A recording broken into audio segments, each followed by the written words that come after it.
الله أكبر الله أكبر الله أكبر ولله الحمد. سبحان الله والحمد لله ولا إله إلا الله. الله أكبر الله أكبر الله أكبر ولله الحمد. سبحان الله والحمد لله ولا إله إلا الله. الله أكبر الله أكبر الله أكبر ولله الحمد. سبحان الله والحمد لله ولا إله إلا الله. الله أكبر الله أكبر الله أكبر ولله الحمد. سبحان الله والحمد لله ولا إله إلا الله.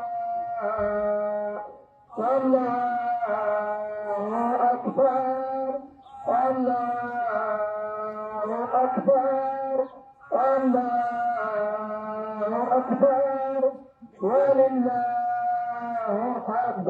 سبحان الله والحمد لله ولا إله إلا الله.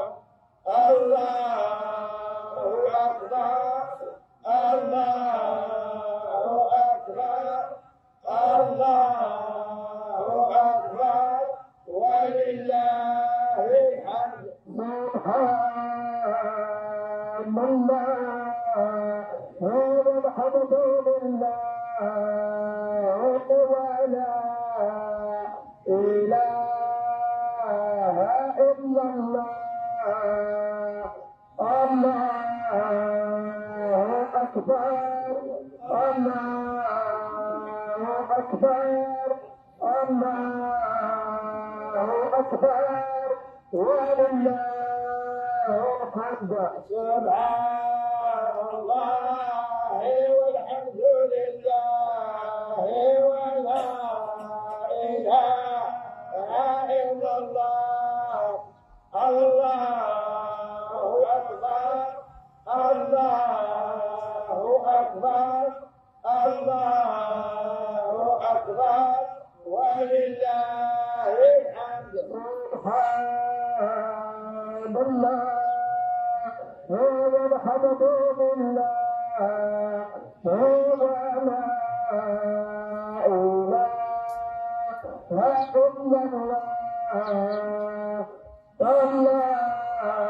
الله أكبر الله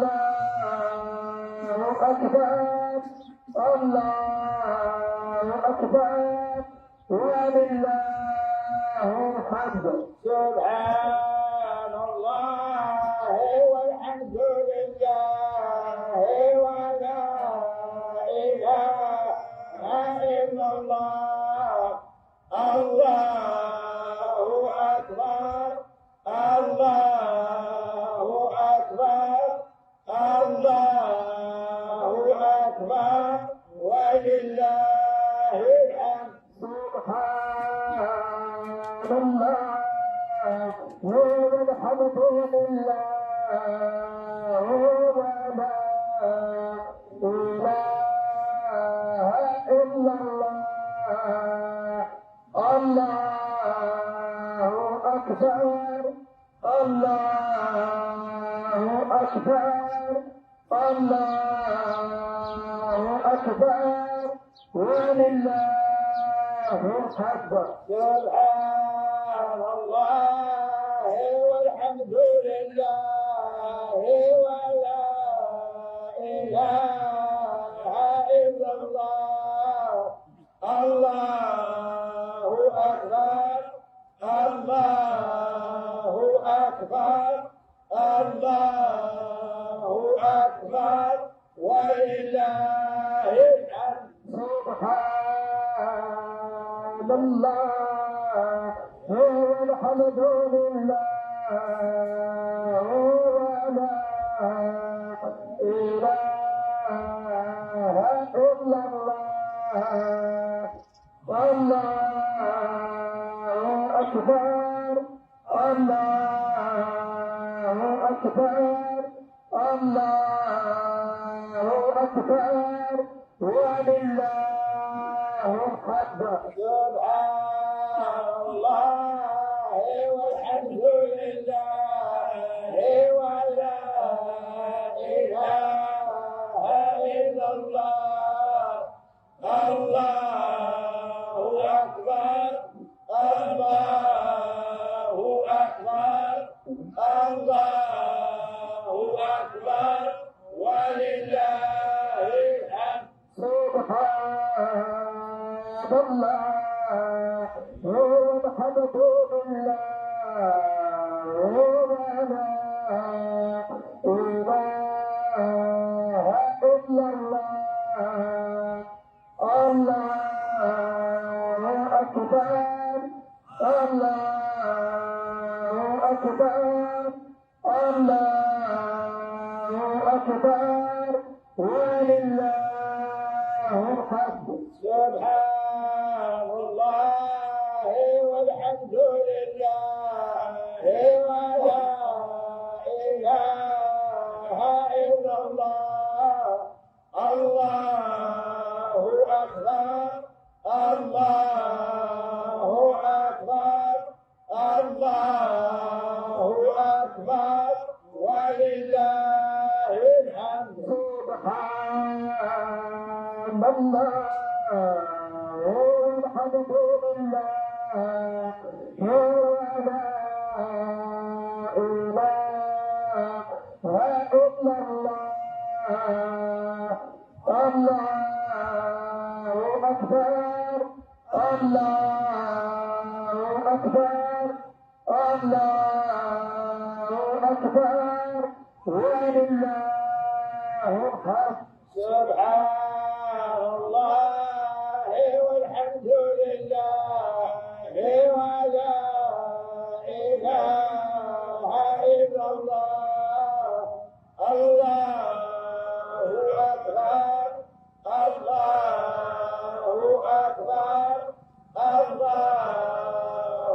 أكبر ولله الحمد.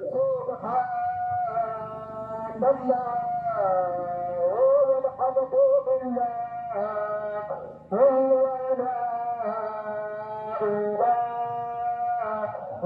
إلا الله. الله أكبر الله أكبر الله أكبر ولله الحمد. سبحان الله والحمد لله ولا إله إلا الله. الله أكبر الله أكبر الله أكبر ولله الحمد.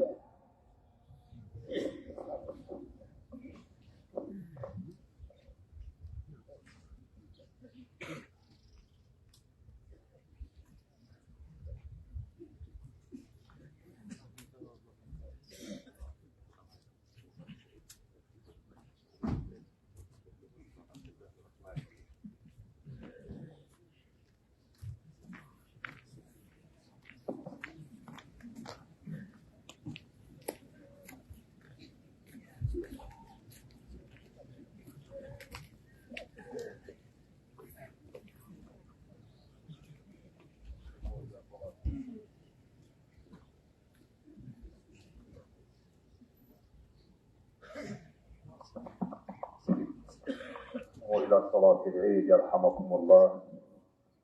وهي سنة مؤكدة سنها رسول الله صلى الله عليه وسلم، سنة مؤكدة على كل من تجب عليه صلاة الجمعة، أدوها مخلصين بها لله رب العالمين.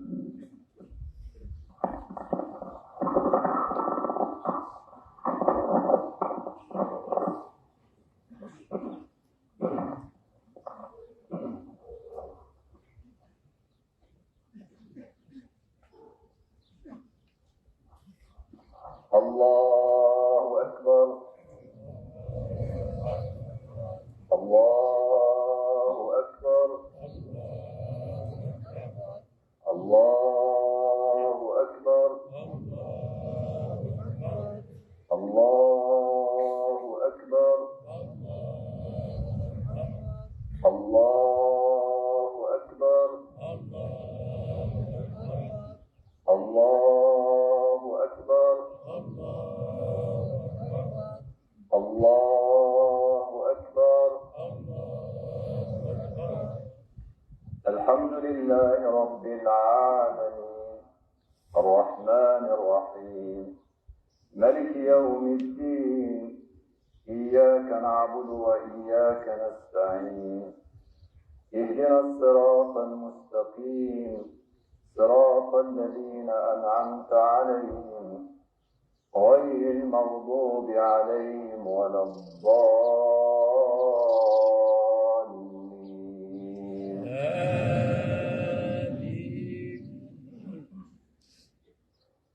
شهر رمضان الذي أنزل فيه القرآن هدى للناس وبينات من الهدى والفرقان، فمن شهد منكم الشهر فليصمه، ومن كان مريضا أو على سفر فعدة من أيام أخر، يريد الله بكم اليسر ولا يريد بكم العسر، ولتكملوا العدة ولتكبروا الله على ما هداكم ولعلكم تشكرون. الله أكبر.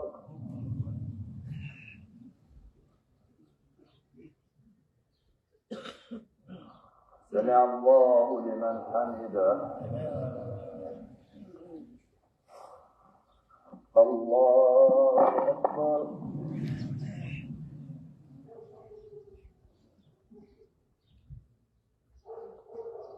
الله أكبر. الله أكبر.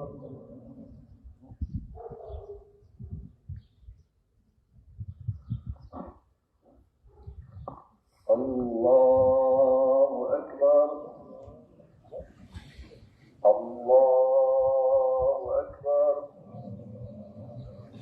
الله أكبر. الله أكبر. الله أكبر. الله أكبر. الحمد لله رب العالمين، الرحمن الرحيم، ملك يوم الدين، إياك نعبد وإياك نستعين، اهدنا الصراط المستقيم، صراط الذين أنعمت عليهم غير المغضوب عليهم ولا الضالين.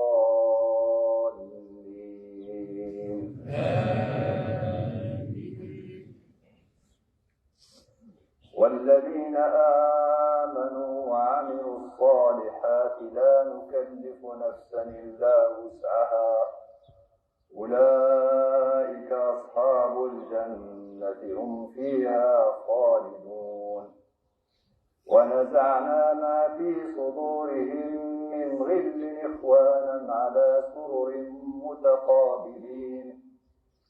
ونزعنا ما في صدورهم من غل تجري من ونزعنا ما في صدورهم من غل إخوانا على سرر متقابلين وقالوا الحمد لله الذي هدانا لهذا وما كنا لنهتدي لولا أن هدانا الله لقد جاءت رسل ربنا بالحق ونودوا أن تلكم الجنة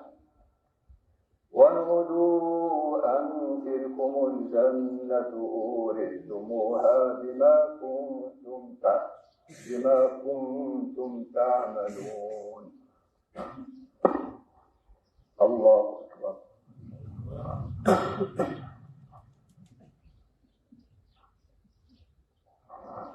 سمع الله لمن حمده.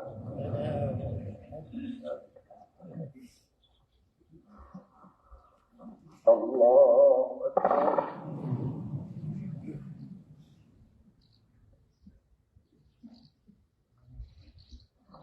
الله أكبر. الله أكبر.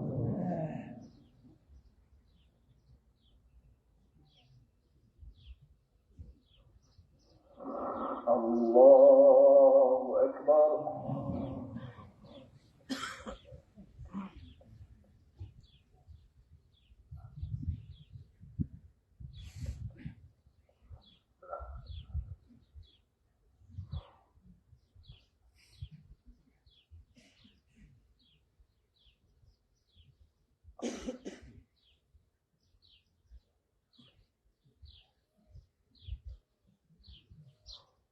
السلام عليكم.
الله أكبر. الله أكبر. الله أكبر. الله أكبر. الله أكبر. الله أكبر. الله أكبر. الله أكبر كلما صام صائم وأفطر. الله أكبر كلما لاح صبح عيد الفطر وأسفر. الله أكبر كلما لمع برق وأمطر. الله أكبر كلما هلل مسلم وكبر. الله أكبر كلما حج حاج واعتمر. الله أكبر كلما تاب تائب واستغفر. الله أكبر كبيرا والحمد لله كثيرا وسبحان الله بكرة وأصيلا. عباد الله اتقوا الله عز وجل في السر والعلن. اتقوا الله حيثما كنتم واجعلوا التقوى زادا لكم في مسيركم إلى الله فإن خير الزاد التقوى. اجعلوها وقاية لكم من غضب الله في الدنيا ووقاية لكم من عذاب الله في الآخرة، فهي وصية الله للأولين والآخرين. ولقد وصينا الذين أوتوا الكتاب من قبلكم وإياكم أن اتقوا الله. الله أكبر، الله أكبر، الله أكبر. يقول الحبيب صلى الله عليه وسلم: وللصائم فرحتان يفرحهما، إذا أفطر فرح بفطره، وإذا لقي ربه فرح بصومه. فهذه الفرحة الأولى، ومعها نودع الشهر الفضيل، ونودع ما فيه من الخيرات والبركات والنفحات واستجابة الدعوات وموائد القرآن وموائد الإحسان. فإن أحسنتم فيه وصمتم إيمانا واحتسابا، وقمتم لياليه إيمانا واحتسابا، وعمرتم أوقاتكم بالطاعات، فقد أحسنتم لأنفسكم، وذلك من توفيق الله لكم، وذلك من توفيق الله لكم. ولتقولوا: الحمد لله الذي هدانا لهذا، وما كنا لنهتدي لولا أن هدانا الله. وسيوفيكم الله أجوركم ويزيدكم من فضله، إنه غفور شكور. ويبشركم ربكم برحمة منه ورضوان وعفو وغفران وعتق من النار. ولا تغتروا بعملكم، وقولوا: عسى أن يهديني ربي لأقرب من هذا رشدا. واسألوا الله الثبات على الأمر. الله أكبر، الله أكبر، الله أكبر. ومن رغم أنفه وضيع هذه الفرصة فليلزم باب الله تعالى الذي لا يغلق في وجوه المنيبين والتائبين.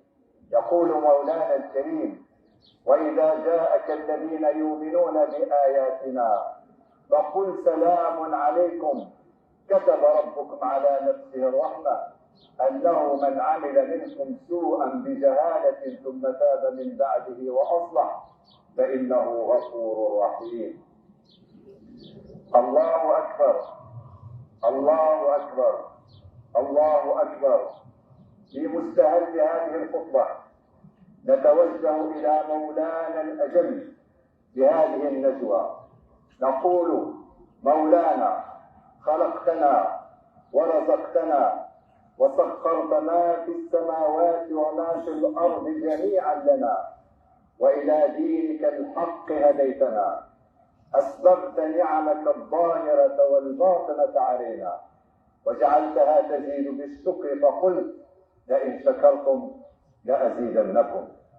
أمرتنا بما فيه الخير لنا في الآخرة والأولى وجعلته طاعة، ونهيتنا عما فيه الشر وجعلته معصية، فتجرأنا على مخالفة أمرك مع ضعفنا وفقرنا إليك، وحلمت بنا مع قدرتك علينا وغناك عنا، فأمهلتنا وعمرتنا ما يتذكر فيه من تذكر، وجاءنا النذير. فمن تاب إليك فرحت به وقبلته وكنت له حبيبا، ومن لم يتب ابتليته لتطهره من خطاياه وكنت له طبيبا. الحسنة عندك بعشر أمثالها وتزيد، والسيئة عندك بمثلها وتعفو، وأنت أرأف بعبادك من الأم بولدها. مولانا، يكفينا عزا أن نكون لك عبادا، ويكفينا فخرا أن تكون لنا ربا. مولانا، أنت لنا كما نحب، فاجعلنا لك كما تحب. الله أكبر، الله أكبر، الله أكبر كبيرا، والحمد لله كثيرا، وسبحان الله بكرة وأصيلا. أيها المؤمنون، اعبدوا الله وحده ولا تشركوا به شيئا، فلقد علمتم أن الله لا يغفر أن يشرك به ويغفر ما دون ذلك لمن يشاء، ومن يشرك بالله فقد ضل ضلالا بعيدا. اهتدوا بهدي سيدنا محمد صلى الله عليه وسلم وهدي أصحابه الكرام، واعطوهم حقهم من التوقير، فإن توقيرهم تصديقا لقول الله تعالى فيهم، وهو توقير للنبي صلى الله عليه وسلم الذي أثنى عليهم. اتبعوا هدي العلماء وانتفعوا بعلمهم وادعوا لهم، فلولا جهودهم وجهادهم ما وصل إلينا هذا الخير. واعلموا أن العلماء ورثة الأنبياء ومنارات الهدى وحجة الله على عباده، فهم يبصرون أهل العمى ويصبرون منهم على الأذى. ولكل علم علماء، ولكل مجال رجال، ولكل أمر أهل. وجاء في الحديث: أمرنا بالطاعة، أمرنا بالسمع والطاعة، وأن لا ننازع الأمر أهله. الله أكبر، الله أكبر، الله أكبر. أيها المسؤولون الذين ابتلاهم الله تعالى برعاية مصالح العباد في هذه البلاد، كونوا رحمة للعباد وصلاحا للبلاد، ولا تفسدوا في الأرض بعد إصلاحها، ولا تبذروا أموال الدولة في الكماليات، فهي من عرق المساكين. وكونوا في مستوى الثقة المولوية الكريمة، واجتهدوا لتحقيق ذلك، وليس عليكم جناح فيما أخطأتم به، ولكن ما تعمدت قلوبكم، وكان الله غفورا رحيما. الله أكبر، الله أكبر، الله أكبر. إن مصالح الناس ومصالح البلاد أمانة في أعناقكم، كل من موقعه، مهما كان موقعه صغيرا، ولو كان في موقع الهدهد من ملك سليمان عليه السلام. إن تحسنوا إلى الخلق فأبشروا بحب الناس ودعواتهم، ورضوان من الله أكبر، ذلك هو الفوز العظيم. وإن تخونوا الأمانات وتشقوا على العباد فأبشروا بسخط من الله ومن عباد الله.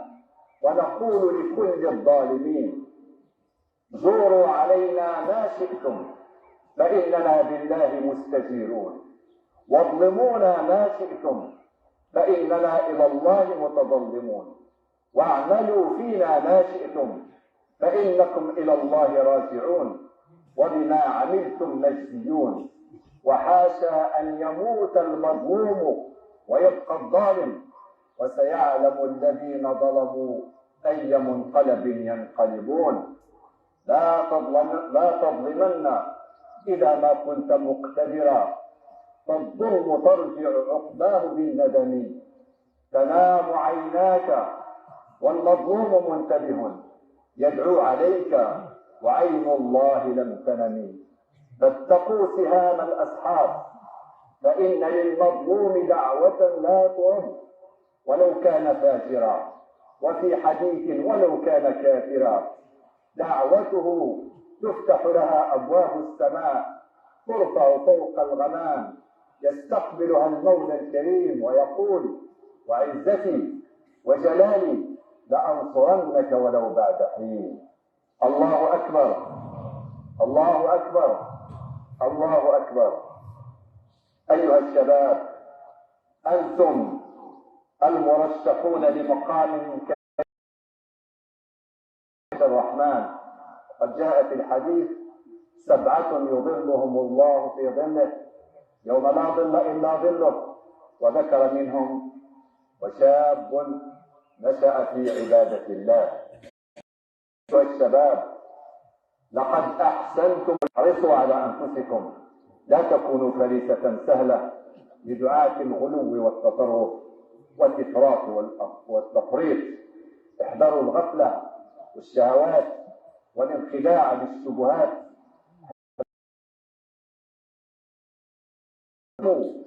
أن لكم أحبابا كثيرين يحبونكم وينتظرون ذلك منكم، فلا تخيبوا ظنهم فيكم.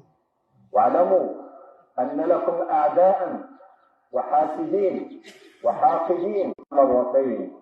ودعوت الله تعالى بعد كل حصة لهذا البلد وقيادة هذا البلد وللأمة الإسلامية وللبشرية جمعاء. إلى جانب هذا تهتمين بتربية أبنائك وبزوجك، وتصلين خمسك وتصونين عفافك وتتمسكين بدينك.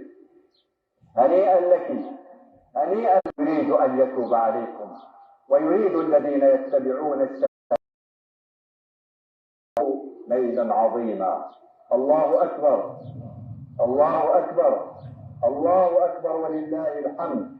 عباد الله، اعلموا أن الكلمة مسؤولية، فرب كلمة يقولها العبد من سخطها إذا كانت كذبا. فاسمعوا لقول الله تعالى: والذين يؤذون المؤمنين والمؤمنات بغير ما اكتسبوا وقد احتملوا بهتانا وإثما مبينا. الله أكبر، الله أكبر، الله أكبر ولله الحمد. عباد الله، أقيموا صلاتكم وحافظوا عليها، أدوا زكاة أموالكم، صوموا رمضان، حجوا بيت الله الحرام متى استطعتم قبل أن يحال بينكم وبينه، أدوا حقوق الله، فخيركم خيركم لأهله. عليكم بالصدق والنصح والأمانة، وإياكم والكذب والغش والخيانة. وبالجملة فدين الله يأمر بكل خير وصلاح وينهى عن كل شر وفساد. الله أكبر، الله أكبر، الله أكبر كبيرا، والحمد لله كثيرا، وسبحان الله بكرة وأصيلا. عمموا فرحة العيد على الجميع، الفقراء والمرضى والمعوقين والمسنين والعجزة والمقعدين وكل أولي الضرر من المسلمين، ومن فقدوا أحبتهم في هذا الشهر وقبل هذا الشهر. وجاء العيد ليذكر بالفقدان ويجدد عليهم الأحزان، والله المستعان. صلوا أرحامكم يصلكم الله، لا تقطعوها فيقطعكم الله. أحبابنا وأهلنا ليسوا ملائكة، إنما هم بشر يصيبون ويخطئون، فلنتعود على الصبر على أفعالهم وأقوالهم، ولنتعود على التغاضي عن زلاتهم. والعيد مناسبة كريمة لتطهير القلوب والعفو عما فات والتركيز على الخير فيما هو آت، إرغاما للشيطان وإرضاء للرحمن.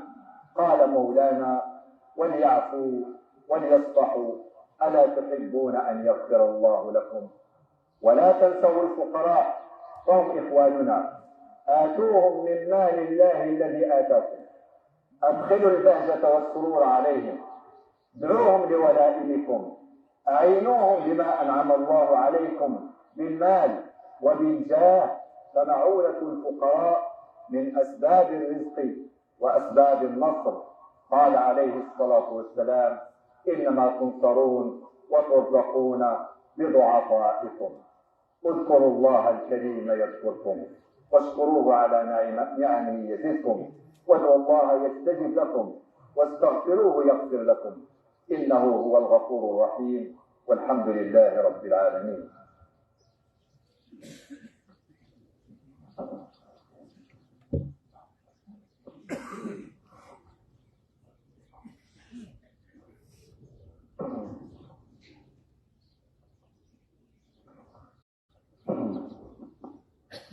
الله أكبر، الله أكبر، الله أكبر، الله أكبر، الله أكبر، الله أكبر، الله أكبر كبيرا.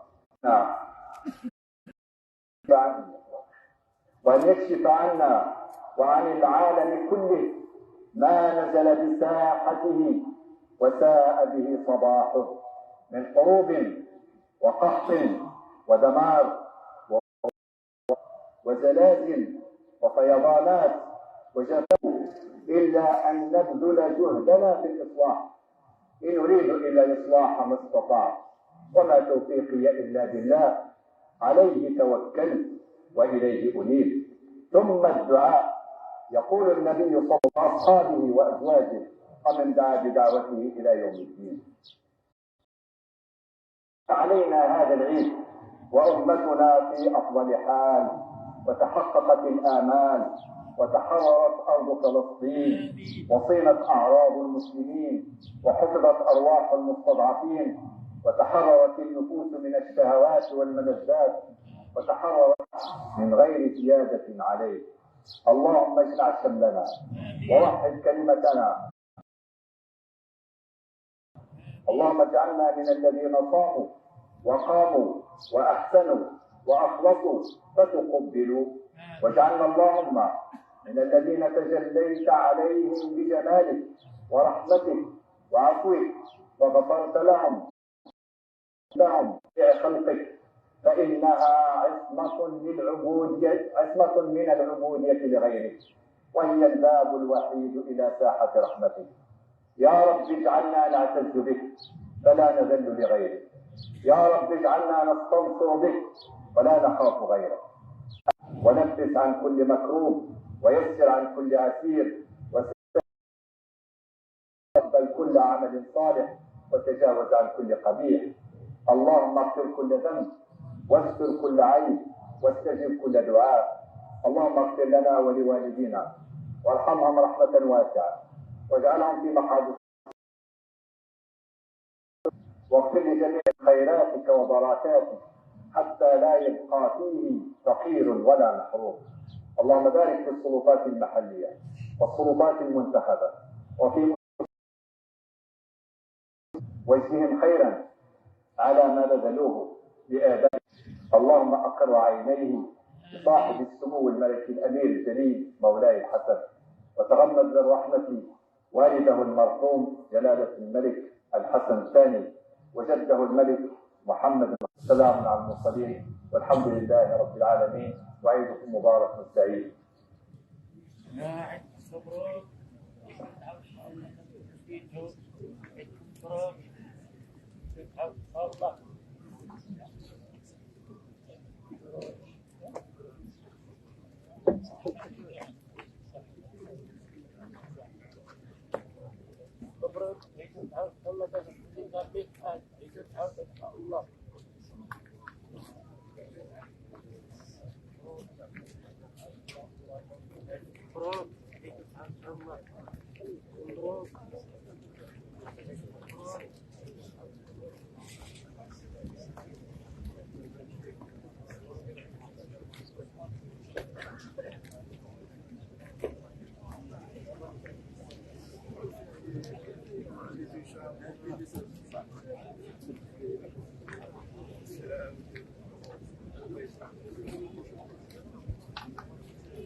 Thank you.